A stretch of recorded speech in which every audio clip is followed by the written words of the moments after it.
പ്രിയപ്പെട്ട പ്രേക്ഷകരെ, അപ്പോൾ ഇത് ഞാനൊരു കുറച്ച് നാൾ മുമ്പ് കാണിച്ചതാണ് കേട്ടോ. നമ്മൾ തെക്കൻ കേരളത്തിൽ റാന്നി എന്നും പത്തനംതിട്ട ജില്ലയിൽ റാന്നി എന്നും പറഞ്ഞൊരു സ്ഥലമുണ്ടേ. ഇതുപോലെ അതായത് ജനകീയ നേതാക്കൾ തഴഞ്ഞ ഒരു സ്ഥലം വേറെ ഒന്നും ഉണ്ടെന്ന് എനിക്ക് തോന്നുന്നില്ല. ചെറിയ സിറ്റിയിൽ പോലും ബസ് സ്റ്റാൻഡുകൾ ഇഷ്ടംപോലെ നന്നായി കിടക്കുന്ന കാലമായത് കേട്ടോ. അപ്പോൾ റാന്നിയുടെ അവസ്ഥയാണ് ഞാൻ കാണിക്കുന്നത്. 4ാമത്തെ വർഷമാണ് നമ്മുടെ സർക്കാർ, ഏത് സർക്കാരും ആയിക്കോട്ടെ, ഈ അവസ്ഥയ്ക്ക് എന്നും മാറ്റം വരുമെന്നാണ് ഇവിടെ ജനങ്ങൾ, വാഹനങ്ങൾ ഇറങ്ങി വരുന്നത്, ബസ് ഇറങ്ങി വരുന്ന ഒരു ബസ് സ്റ്റാൻഡിൻ്റെ അവസ്ഥയാണ്. നിങ്ങൾ കാണണം, ജനങ്ങളിത് കാണണം, ജനങ്ങൾ പ്രതികരിക്കണം. കക്ഷി രാഷ്ട്രീയം വേണ്ട, വികസനം ഉണ്ടാകട്ടെ ആൾക്കാർക്ക്.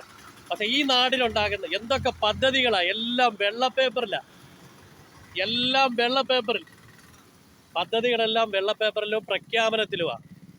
റാന്നി വിട്ടുള്ള എല്ലാ പഞ്ചായത്തിലും 20 ലക്ഷം, 10 ലക്ഷം, 25 ലക്ഷം അനുവദിക്കുന്നുണ്ട്, റോഡ് പണിയുന്നുണ്ട്. പക്ഷേ റാന്നി ടൗണിന് എന്തുകൊണ്ട് ഇതുപോലുള്ള വികസന പ്രവർത്തനങ്ങൾ മുന്നോട്ട് പോകുന്നില്ല? ഇവിടെ ജനങ്ങൾ പ്രതികരിക്കുക. ജനങ്ങൾ ഇതുകൊണ്ടാണ് ചോദിക്കുന്നത്, ഈ റാന്നിയുടെ അവസ്ഥ എന്നും മാറും. ഇത് നിങ്ങൾ ഈ മോളിക്ക് ഇവിടെ ഈ സ്ഥലത്ത് ഈ കാട് പിടിച്ച് കിടക്കുന്ന ഒരു ഇടത്താവളമായിരുന്നു. ഈ ഇടത്താവളത്തിന് ഫണ്ട് പലതവണ അനുവദിച്ചതാണ്. ഈ ഇടത്താവളത്തിൻ്റെ ഗതി ഇതുപോലെ തന്നെ ഇപ്പോഴും കിടക്കുക.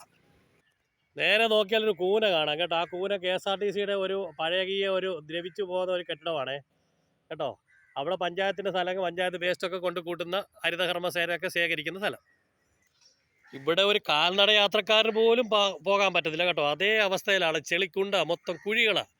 ഒരു ബസ്സിൻ്റെ ടയർ ഇറങ്ങി ഒരു കുഴിയിലോട്ട് പോകും, അതേ വലിയ കുഴികളാണ്.